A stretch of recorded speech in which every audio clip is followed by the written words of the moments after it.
Grow a Garden is facing serious problems. It came out of nowhere, blew up faster than anything we've ever seen, and for a few months, it felt like the only game anyone was talking about. We're talking record-breaking player counts, billions of visits, and TikTok clips everywhere. But now, things are starting to change. Player numbers are down, competitors are stealing the spotlight, and the game's own economy is falling apart. In this video, we're going to look at the biggest problems Grow a Garden is facing right now. And if the devs don't fix them soon, this game could go from Roblox's biggest hit to a dead game that nobody talks about anymore. Let's roll it back to March 25th, 2025. That's the day Grow a Garden dropped. When it first dropped, it just looked like another cozy farming game. You plant seeds, harvest crops, unlock some pets, and keep grinding for upgrades. Nothing crazy. Roblox has had farming sims for years. But this one was different. The devs packed it with little hooks that kept people logging back in. Shops would restock constantly, random weather events spiced things up, limited time seed kept players chasing the next thing, and pets could even mutate into rare versions. There was always something new to go after, and players loved it. By June, the numbers were insane. One weekend, the game hit 17 million concurrent players. That's almost the entire population of the Netherlands playing at the same time. Then in July, it broke its own record, almost 22 million concurrents.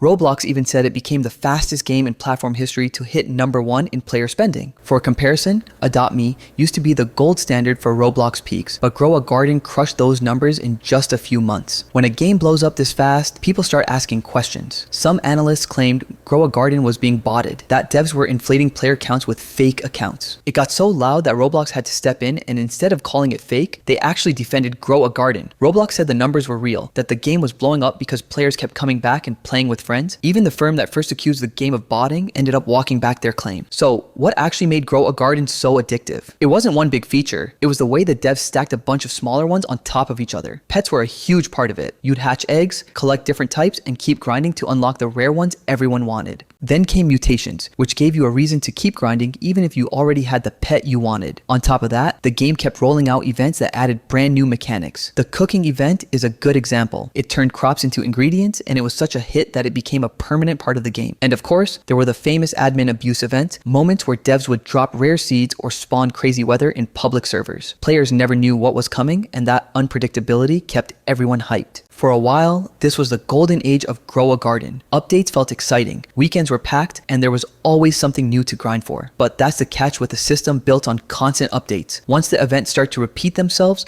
the excitement fades and players begin to feel like they've seen it all before. And that's exactly what happened. By late August, the hype around new updates was slowing down. The fairy event in August, for example, looked way too much like the earlier Busy Bee event. Same kind of mechanics, just dressed up differently. For newer players, it was fine, but longtime players quickly called it out as boring and predictable. The other problem was competition. While Grow a Garden was still huge, two new Roblox games were blowing up fast. 99 Nights in the Forest and Steal a Brainrot. Both leaned into chaotic, meme-style gameplay that was super easy to share on TikTok and YouTube Shorts. By September, Steal a Brainrot even smashed Grow a Garden's record, pulling in 24 million concurrent players in one weekend. Then there was 99 Nights in the Forest. Its update pulled in millions of players, and by September, it was often trading places with Grow a Garden for the #2 or #3 spot on Roblox. And now, it's even taken the #1 spot on Roblox. And just like that, for the first time since launch, Grow a Garden wasn't sitting alone at the top anymore. But if there was one thing that really started dragging Grow a Garden down, it wasn't the events or the competition. It was the economy. On August 2nd, the devs added trading. At first, everyone thought this was going to be a great feature. You could finally swap pets, crops, and even currency with other players. But it didn't take long for things to go out of control. Prices started going crazy almost overnight. Eggs that used to cost just a few million shekels in the shop were suddenly being traded for trillions. By September, people were posting screenshots showing balances in the sextillions. Numbers so big they didn't even fit into a normal calculator. And it wasn't just inflation. Reports started spreading about duplicated pets. Raccoons, kitsunes, and other rare pets were being copied through exploits,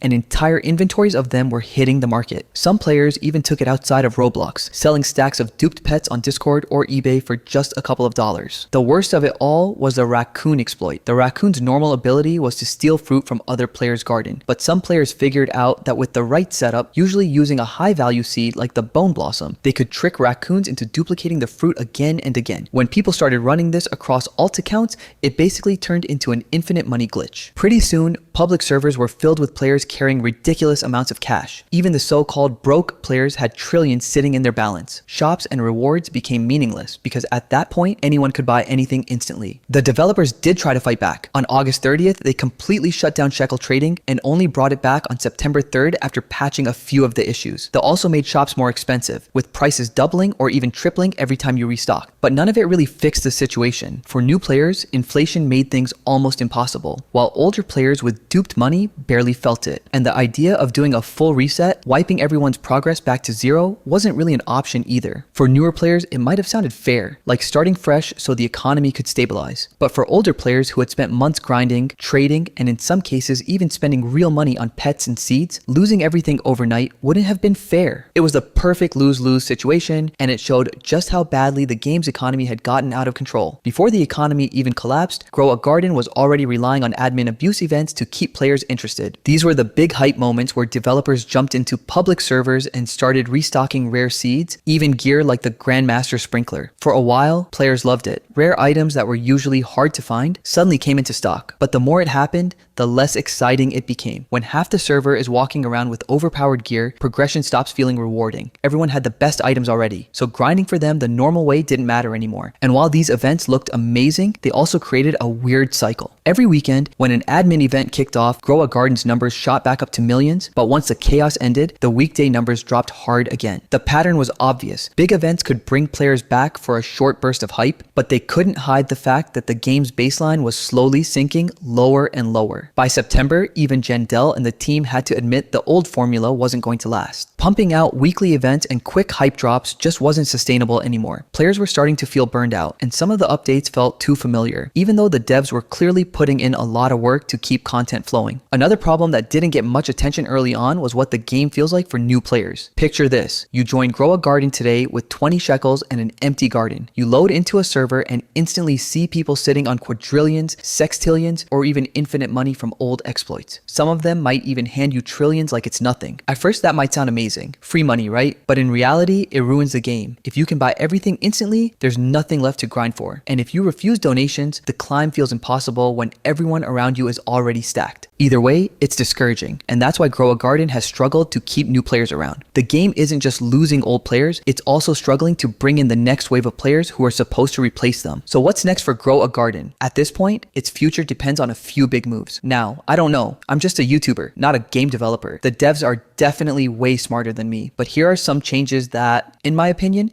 could actually make the game better. First, the economy has to be fixed. Dupes and glitches need to be patched, and instead of just making shops more expensive, the game needs better ways to use up extra money so rich players don't stay overpowered forever. Second, new players need more support. New players often get scammed or feel left behind. Tools to make trading safer and easier, and a better start for beginners would make the game more fun for them. And finally, the game needs updates that last. Short events bring players back for a weekend, but what really keeps people around are features that give long-term goals and progression. And yeah, that's pretty much it for this video. If you made it this far, thanks for watching. See you in the next one.